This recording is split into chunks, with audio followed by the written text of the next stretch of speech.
Eh bien, mes chers collègues, je vous remercie d'être présents pour cette ouverture de séance. On va procéder d'abord à la nomination d'un rapporteur d'application appartenant à un groupe d'opposition sur le projet de loi d'orientation et de programmation du ministère de l'Intérieur, la fameuse désormais LOPMI, conformément au rôle de tourniquet qui a été adopté par le bureau.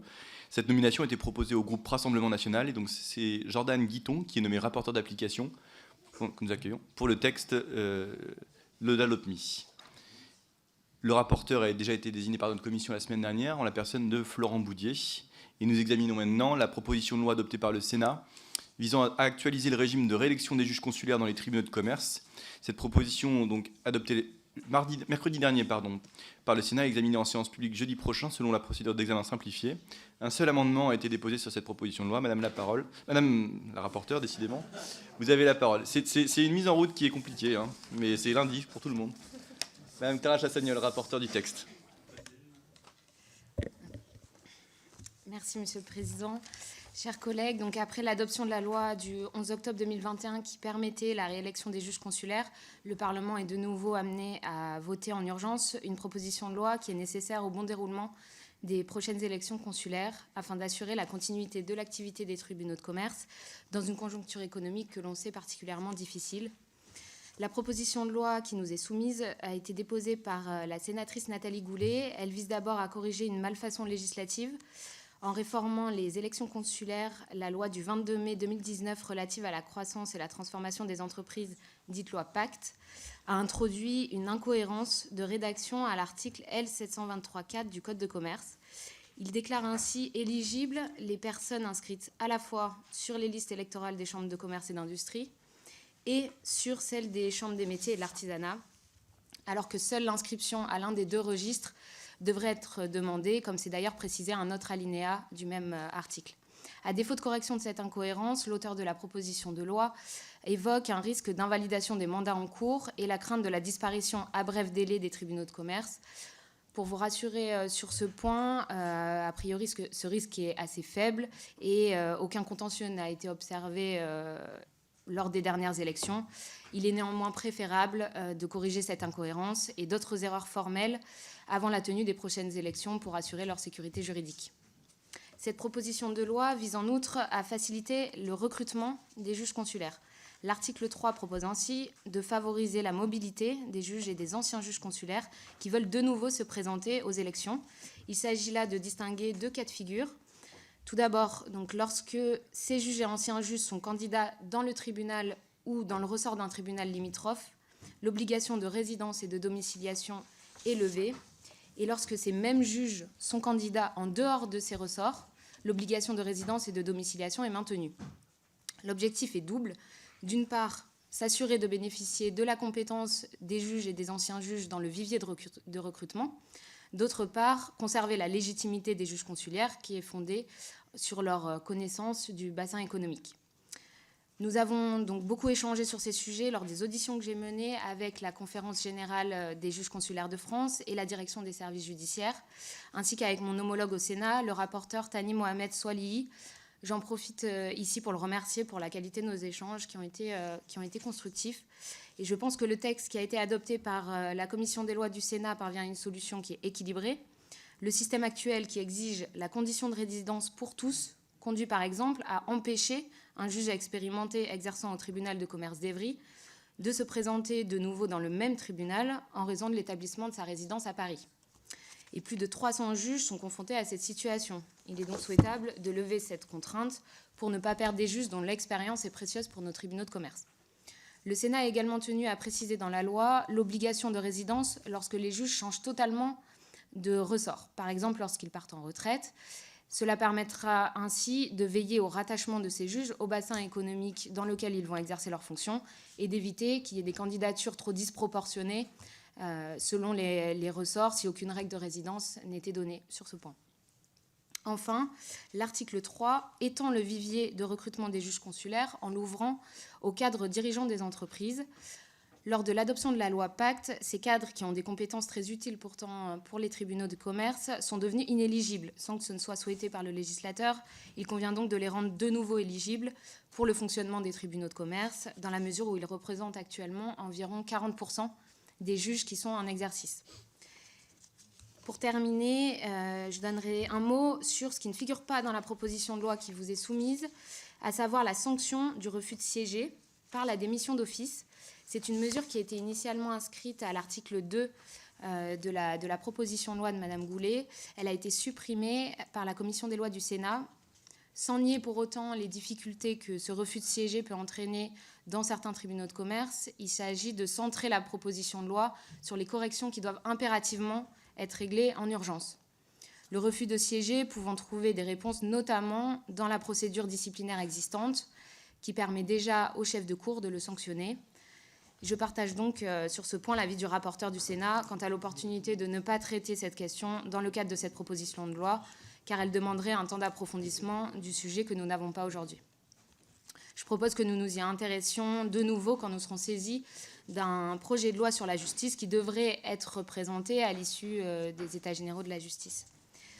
Chers collègues, les prochaines élections consulaires seront organisées à compter du 21 novembre prochain. Il importe donc que cette proposition de loi qui comporte des mesures de nature à faciliter le recrutement des meilleurs profils pour les tribunaux de commerce entre en vigueur rapidement. À noter que ce texte est consensuel. Il reçoit la pleine adhésion de la Conférence générale des juges consulaires de France et du ministère de la Justice.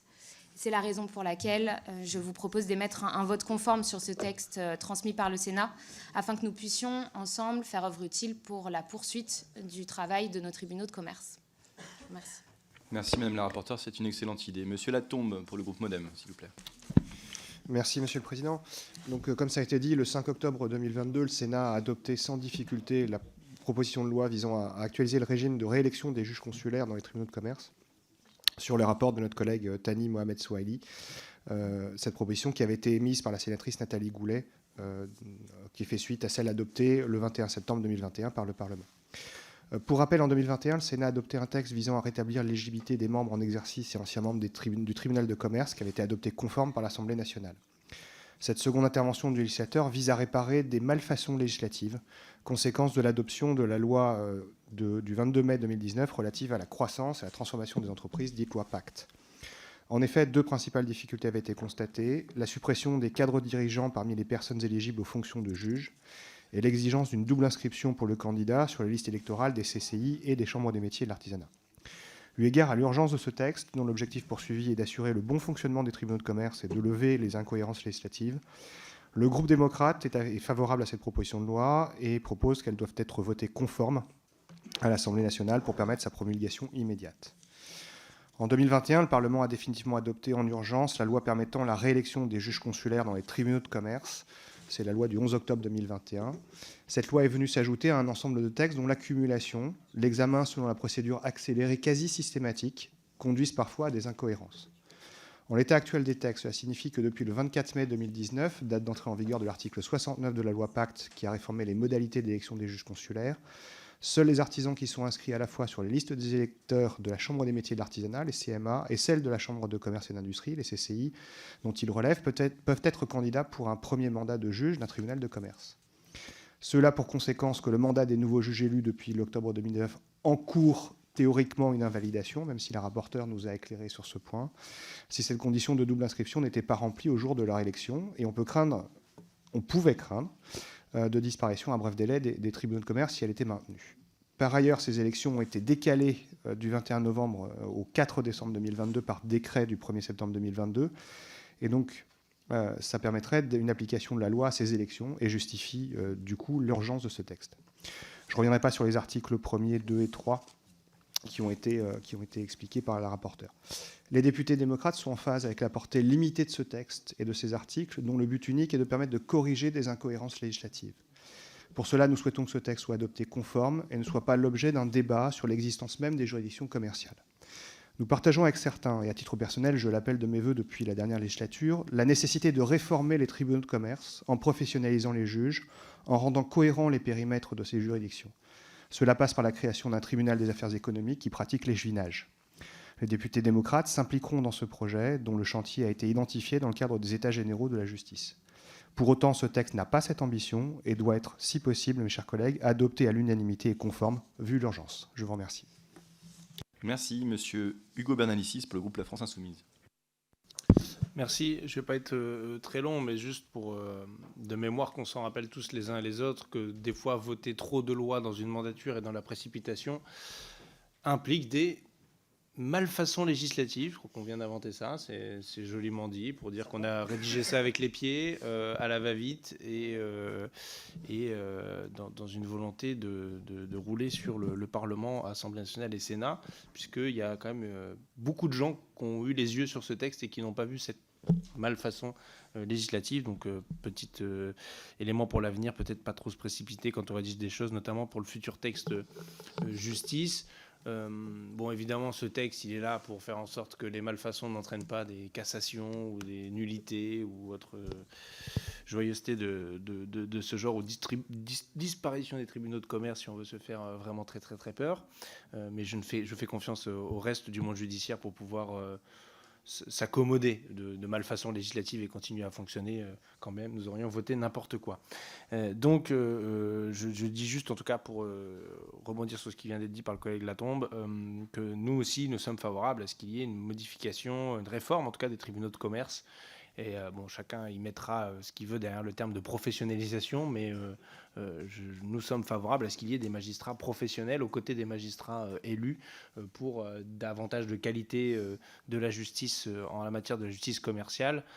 C'est pas une justice qui n'intéresse que les commerçants. La justice commerciale, elle intéresse tout le pays tout entier, et le législateur au premier chef. Donc on verra ce qu'il y aura dans la loi de programmation de la justice. On sait qu'il n'y aura pas autant de milliards que dans celle de la sécurité, ça c'est déjà acquis. Mais on verra s'il y a quelque chose sur la justice commerciale. Moi, j'en ai aucune certitude à ce stade. Je crois que personne ne sait ce qu'il y aura dans cette loi d'ailleurs, à l'instant où nous parlons. Mais si d'aventure il devait y avoir des éléments sur la justice commerciale, alors nous plaiderions pour davantage de professionnalisation. Voilà, merci. Alors, Monsieur Bernalicis, le 30% depuis 3 ans sur le budget de la justice, on ne doit pas être très loin de ce qui a été engagé pour le budget de la sécurité, même si les budgets de la justice et de la sécurité ne sont pas les mêmes par nature. Mais en termes d'augmentation et de ratio, je pense que la justice a eu largement son compte ces dernières années et que nous y veillerons tous collectivement pour ce qui concerne le budget qui vient. Je parlais de son compte en termes d'investissement. Monsieur Gouffier-Cha pour le groupe Renaissance. Oui, merci Monsieur le Président, Madame la rapporteure, mes chers collègues. Par ce texte qui nous arrive du Sénat, nous réitérons l'exercice de correction des malfaçons introduites par la loi Pacte dans le régime d'élection des juges consulaires. Le caractère technique et la fonction de rustine que ce texte revêt ne doit pas nous conduire à en minorer l'importance ou à en négliger la portée.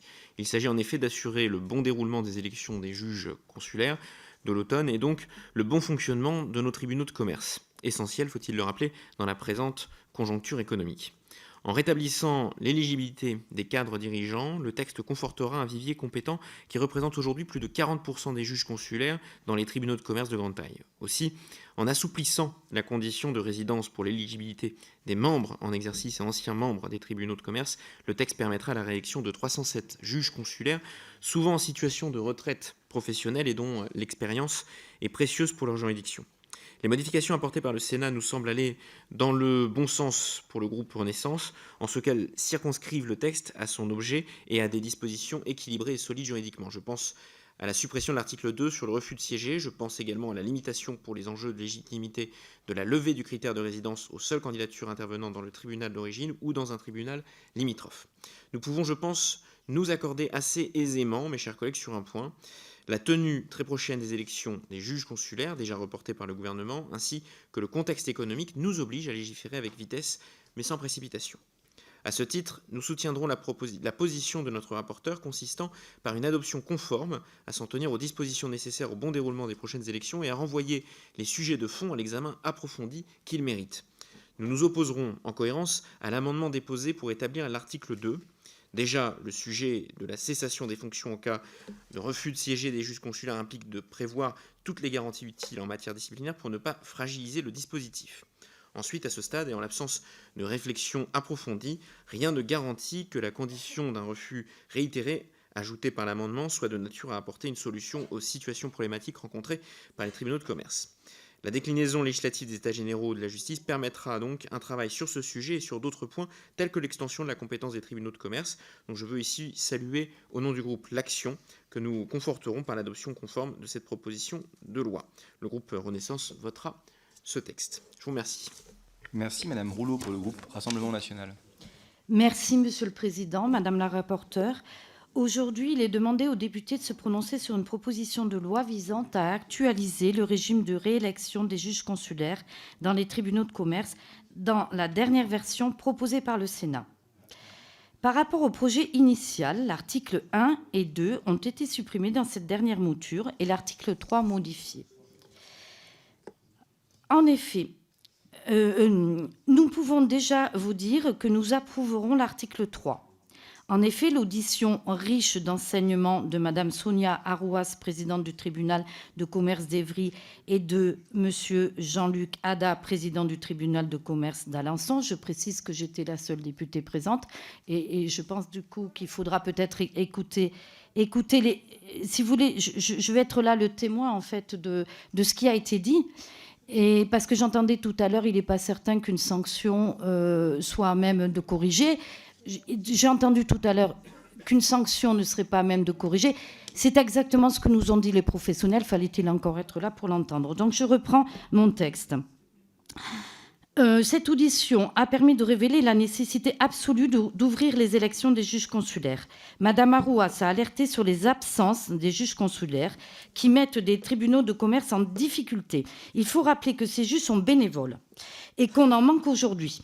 Ouvrir la possibilité de candidater aux élections consulaires permettrait ainsi d'avoir un vivier plus important de juges et donc la possibilité de remplacer ceux qui ne viennent pas siéger.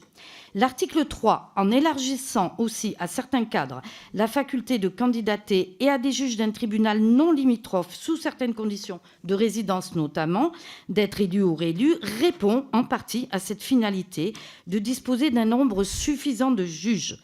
En ouvrant au cadre, il répond également à un souci de qualité, comme le soulignait Madame Catherine Védrenne, chef du bureau des magistrats. Enfin, cet article 3 corrige une rédaction défectueuse. Il fallait en effet inscrire dans la loi la conjonction ou au lieu de la conjonction et qui restreignait encore davantage la possibilité d'être élu juge consulaire. Chacun est donc d'accord pour apporter cette correction.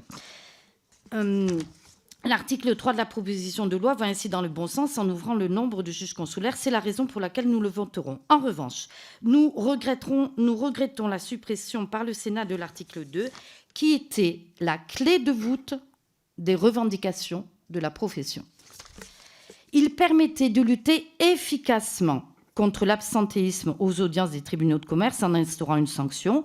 L'article supprimé qui modifiait le 5e de l'article 722-8 du Code de commerce permettait en effet de considérer comme démissionnaire d'office un juge refusant de siéger sans motif légitime. Cette disposition est on ne peut plus logique, d'autant plus que le législateur a déjà prévu une telle sanction pour les conseillers prud'homaux qui tranchent les litiges entre salariés et employeurs, également bénévoles, pour lesquels le problème d'absentéisme se posait de la même façon. Le législateur ne doit pas se montrer frileux. Son rôle est au contraire de trouver des solutions efficaces et pérennes au dysfonctionnement dont il est saisi.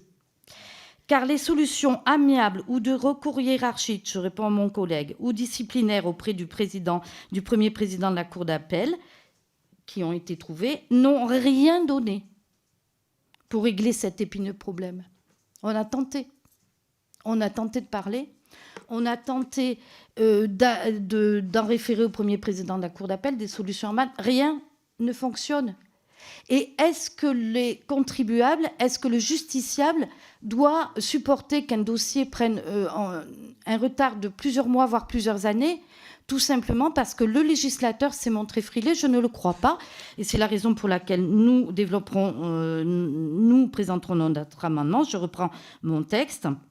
C'est la raison pour laquelle, à l'écoute des professionnels de terrain, il faut écouter le terrain, me semble-t-il, le Rassemblement national présente un amendement visant à réintroduire l'article 2, quitte à le modifier à la marge pour ne pas heurter la sensibilité des juges consulaires, somme toute, rappelons-le, volontaires et bénévoles, quitte également à ne sanctionner que le second refus non motivé.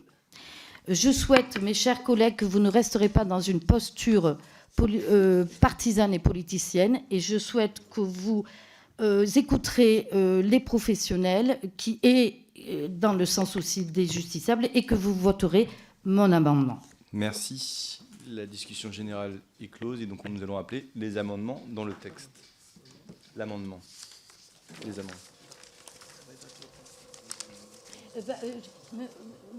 Monsieur, je suis désolée, je n'ai pas entendu ce que vous m'avez dit, ça s'adressait à moi, et donc je vais en prendre note. C'est pour ça que je préfère que vous me le répétiez. Pas du tout, j'ai simplement dit que la discussion générale était close et qu'on va appeler les amendements. Ah ben voilà, merci.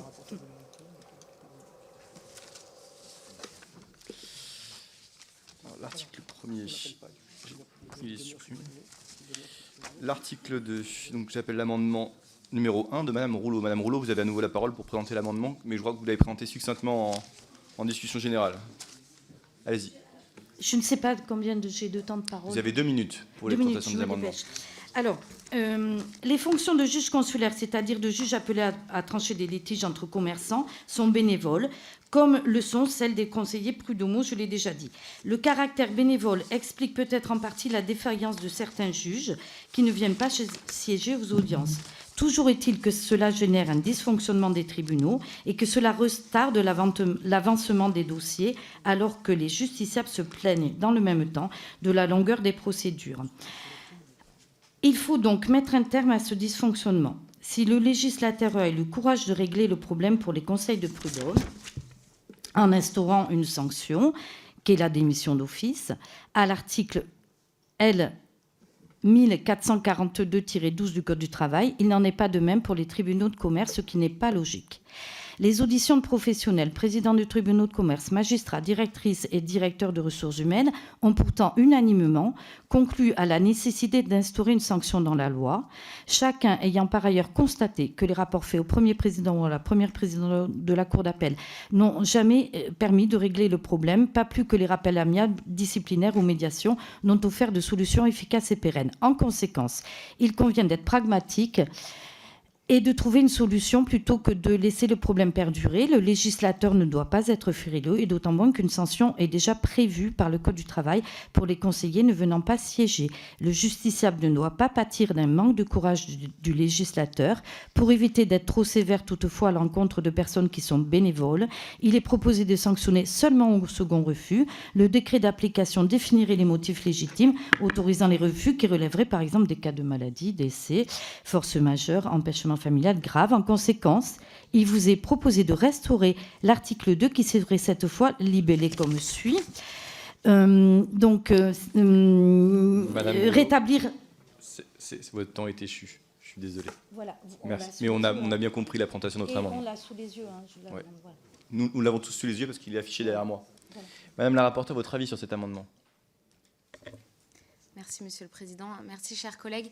J'étais aussi présente donc, lors de ces auditions et justement, Madame Marouas a dit que sur le refus de siéger, très précisément, il ne tenait pas absolument à légiférer là-dessus, je cite, dans cette proposition de loi. Et la priorité pour tous les auditionnés a été surtout l'article 3 de cette proposition de loi par rapport à l'urgence de l'organisation prochaine des élections consulaires. Ensuite, évidemment, il ne s'agit pas de nier le problème que peut créer le refus de siéger d'un juge consulaire lorsque il ne permet pas de réaliser ses activités au tribunal de commerce.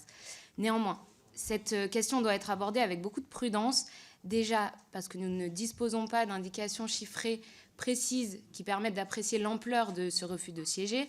Le phénomène ne semble pas massif. La Conférence générale des juges consulaires a donné une approximation d'une dizaine de cas.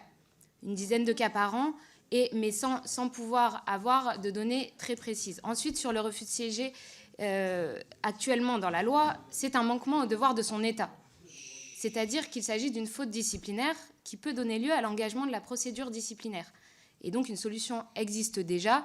Le fait que les chefs de cour d'appel ne se saisissent pas de cette prérogative n'est pas une raison suffisante pour légiférer dans l'urgence. C'est là où le problème existe aujourd'hui, c'est qu'on a une procédure d'examen qui est simplifiée pour favoriser l'élargissement du vivier de recrutement des juges consulaires. Et donc, mon homologue au Sénat, qui était d'ailleurs co-rapporteur d'un rapport qu'il a commis l'an passé, un rapport d'information qui avait appréhendé déjà cette question. Il avait, c'est écrit dans son rapport, il avait écarté cette mesure et invité en premier lieu les chefs de cour d'appel, justement, à se saisir de la procédure disciplinaire pour contrer ce problème. Force est de constater, et vous l'avez dit, que le problème persiste. Pour autant, si cette situation n'est pas anodine, il faut réfléchir à toutes ces implications. Et avoir un dispositif aujourd'hui que l'on n'aurait pas suffisamment analysé, examiné et qui pourrait fragiliser aussi la situation du juge qui serait concerné, le temps aujourd'hui que nous n'avons pas par rapport à cette proposition de loi ne nous permet pas d'examiner correctement cette proposition. Donc c'est la raison pour laquelle le ministère aussi de la Justice avait affirmé lors de son audition que l'article 3 était la priorité absolue de cette proposition de loi et que l'article 2 pourrait être une mesure envisagée ultérieurement. Ça a d'ailleurs été évoqué. On aura probablement très prochainement des textes qui font suite aux États généraux de la justice. Donc ce sujet-là pourra être abordé à ce moment-là. C'est la raison pour laquelle donc, je vous invite à faire primer l'urgence de cette proposition de loi qui porte sur le vivier électoral de recrutement des juges consulaires et donc de retirer votre amendement. À défaut, mon avis est défavorable sur votre amendement. Merci, Monsieur Latombe. Monsieur Latombe, et puis après, c'est... Merci, Monsieur le Président. Effectivement, le texte qu'on voit aujourd'hui revêt une urgence. L'avantage de voter conforme ce texte et donc de ne pas mettre l'article 2 tel que vous le souhaitez, chers collègues, dedans, permettrait une promulgation rapide, l'application aux élections qui vont arriver. Ça ne veut pas dire que ce que vous avez soulevé n'est pas un problème. Il faut avoir qu'on le traite. C'est justement ce qu'a dit le garde des Sceaux dans le cadre de sa présentation dans cette même commission, quand il a dit que dans le cadre des États généraux, il devait se poser la question de la modification de la justice commerciale. Il avait envisagé la création d'un tribunal des affaires économiques avec des juges qui soient professionnels aux côtés des juges consulaires. Ça donc changera forcément l'organisation de chacune des cours, de chacune des juridictions qui sont aujourd'hui très disparates. Vous parlez du terrain et voilà, j'ai constaté pendant de nombreuses années comment fonctionnaient les tribunaux de commerce dans différents endroits. Ça dépend du chef de juridiction. Il y a des moments où les juridictions sont gérées différemment et les absences sont gérées différemment. Donc on n'a pas forcément de chiffres, ça a été dit par la rapporteure de façon globale. On n'a pas dit qu'il n'y avait pas de souci, on peut simplement le traiter à part.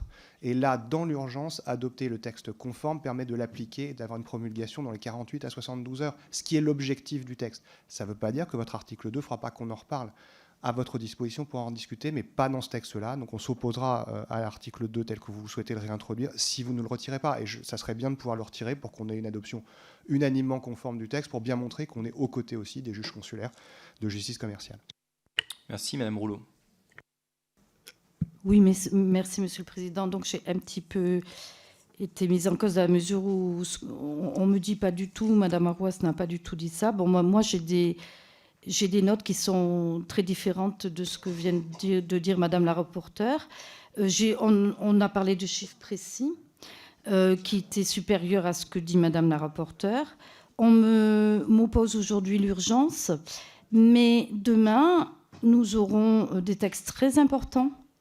Nous n'aurons pas plus de temps et je pense que nous en aurons encore moins. Qu'est-ce qui empêche aujourd'hui d'accepter cet amendement, quitte demain à faire une réforme? Pourquoi pas? D'ailleurs, j'ai posé, après j'ai parlé un petit peu... effectivement, on verra. Le sujet n'est pas là aujourd'hui d'une réforme des tribunaux consulaires. De toute façon, pour l'instant, moi, mon parti ne s'est pas encore prononcé là-dessus. Donc, c'est prématuré. Mais de voter mon amendement n'empêche pas plus tard une réforme approfondie. Et au moins, ça permettrait de débloquer, là, les dossiers bloqués. C'est tout. Voilà. Et cet argument de l'urgence est, me semble-t-il, un faux argument, puisque... Je le répète, je suis désolée de contredire Madame la rapporteure, je le répète, Madame Arouas, et tous les autres, d'ailleurs, tous ceux que j'ai entendus, il y a eu 2 auditions, les unes à la suite des autres, et tous ont dit non, les sanctions. Et je sentais bien, moi, que Madame la rapporteure était, avec les questions qu'elle posait, proposé était gêné aux entournures avec cet article 2 et enfin avec cette proposition de sanction. Je sentais bien que le Sénat, enfin pas que le Sénat, mais je sentais bien que Madame la rapporteure était gênée avec la sanction. D'où il y a eu plusieurs questions et chaque fois la réponse a été la même. Chaque fois la réponse a été la même de tous les professionnels. Il faut une sanction parce que ça ne suffit pas. Et de toute façon, on l'a au tribunal, on l'a pour les conseillers prud'homaux. Donc, où est le problème? So what? Voilà. Merci. Merci, en bon français. Non, ce qu'essaient de nous dire vos collègues, je pense, c'est que si on a adopté votre amendement, le vote ne pourrait pas être conforme et donc on relancerait une procédure, au moins pour une commission mixte paritaire, ce qui peut leur poser des questions sur des délais, puisque les convocations des élections ont prévu à mi-novembre, au 20 novembre, avec 20 jours sur la convocation des listes et sur la constitution des listes avant. Je vais le passer au voix, puisqu'on a eu une intervention pour, une intervention contre. Et donc, je mets au voix votre amendement. Qui vote pour? Qui vote contre? Il est rejeté. Je mets au voix l'article 3. Qui vote pour? Qui vote contre? Il est adopté. Je me vois la proposition de loi. Qui vote pour? Qui vote contre? Elle est adoptée à l'unanimité. Je vous remercie, chers collègues. Et comme je n'ai plus de points à l'ordre du jour, je peux lever la séance pour aujourd'hui. Merci à vous. Et s'il n'y a pas d'accord, on recommence. Et donc ça veut dire qu'on n'applique pas.